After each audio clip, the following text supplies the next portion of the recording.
কেমন আছেন? বুকের ভেতরটা যদি ছিঁড়ে দেখাতে পারতাম তাহলে উত্তরটা পেয়ে যেতেন। সেই ঘড়িটা আজও কি ব্যবহার করেন? হ্যাঁ, স্মৃতি হিসেবে রয়ে গেছে। শরীরের একই অবস্থা করে রেখেছেন। কেমন? চোখে মোটা ফ্রেমের চশমা, চুল উস্কো ফুস্কো, গোপগুলো বড় হয়ে গেছে। আবার মুখে দাড়ি রাখা শুরু করেছেন। কই, আগে তো এমন ছিলেন না। আগে তো নিজেকে স্মার্ট হিসেবেই বজায় রাখতেন। একটা কথা কি জানেন মামা, পরিস্থিতি মানুষকে বদলে দেয়। এখন আর বিলাসিতা করতে ভালো লাগে না। সারাক্ষণ একাকিত্বের ভেতরে আবদ্ধ থাকি। মন চায় না এই জিনিসটা খাই, মন চায় না কোথাও ঘুরে বেড়াই, মন চায় না বন্ধুদের সাথে আড্ডা দিয়ে বেড়াই। এখন আর মন চায় না মামা আমি তোমাকে ভালোবাসি এই কথাটা আর কাউকে বোঝাতে। এখনো কি আমাকে ভালোবাসো? মুহূর্তেই আমাদের এই গল্পের নায়ক রানার হাসি থেমে গেল। মাথাটা নিচু করে চুপচাপ বসে রইল।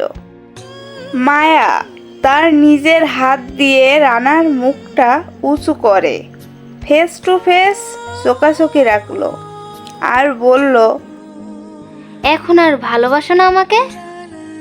রানা এক দৃষ্টিতে মায়ার চোখে তাকিয়ে আছে। মায়া ফুপিয়ে ফুপিয়ে কান্না করছে। এদিকে রানার ঠোঁট জোড়া কাঁপছে।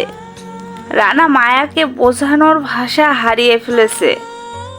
রানার বলতে ইচ্ছা করছে, আমিও তোমাকে ভালোবাসি। তোমার জন্যই এই বুকটা আজকেও হাহাকার। চোখ জোড়া রক্তিম বর্ণ ধারণ করে ফেলেছে। এই বুঝি চোখ থেকে ঝর্ণা ঝরবে। রানার চোখে নোনা পানিতে টলমল করছে। পুরুষের চোখের পানি মানেই পাহাড় সমান কষ্ট। আমি কিন্তু তোমার উত্তরের অপেক্ষায়। কিসের উত্তর? এখনো ভালোবাসো আমাকে? আগে বাসতাম। এখন বাসো না? শুনেছি আপনার তো বিয়ে ঠিক হয়ে গেছে। তো কি হয়েছে? তুমি যদি চাও তাহলে আমরা এক হতে পারি। একটা কথা কি জানেন, দাঁত থাকতে দাঁতের মর্ম বুঝতে হয়।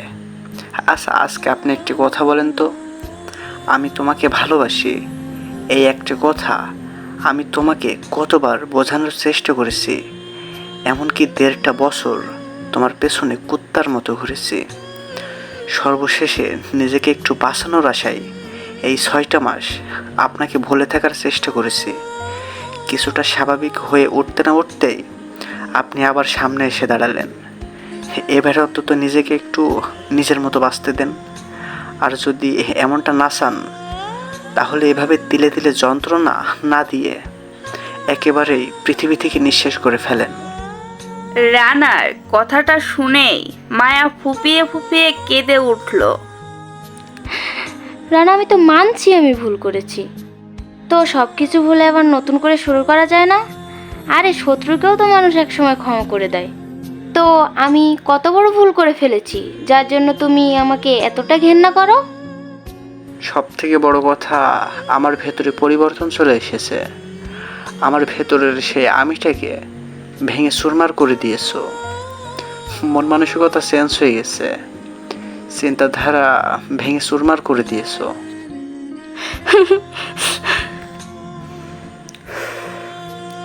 তো আজকে উঠি।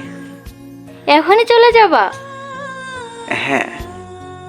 তো কোথায় যাবে এখন? ভাবছি গ্রামে চলে যাব। কেন, আমার উপর অভিমান করে? আরে না, এই শহরের হাওয়া বাতাস আর আগের মতো ভালো লাগে না। তাছাড়া আব্বু আম্মুকেও অনেকদিন দেখা হয় না। তাহলে আজকে উঠি। কথাটা বলে দুইজন দুই দিকে চলে যেতে থাকলো।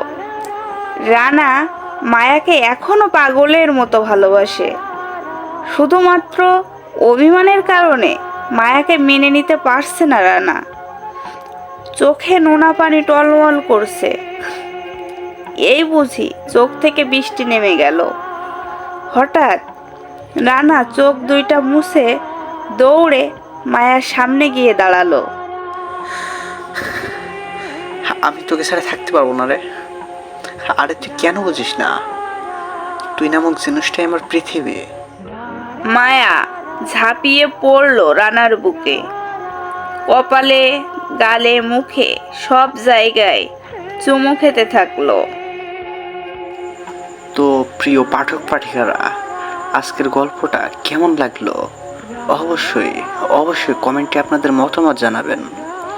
আর আপনারা কমেন্ট করলে আমাদের স্টোরি লিখতে উৎসাহিত করে। আর একটি কথা, এই চ্যানেলটা একেবারেই নতুন। যারা আমাকে এবং আমার গল্প শুনতে ভালোবাসেন তারা সবাই একটি করে সাবস্ক্রাইব করে বেল বাটনটি প্রেস করে দিবেন। টেক কেয়ার, বাই বাই, সবাই ভালো থাকবেন।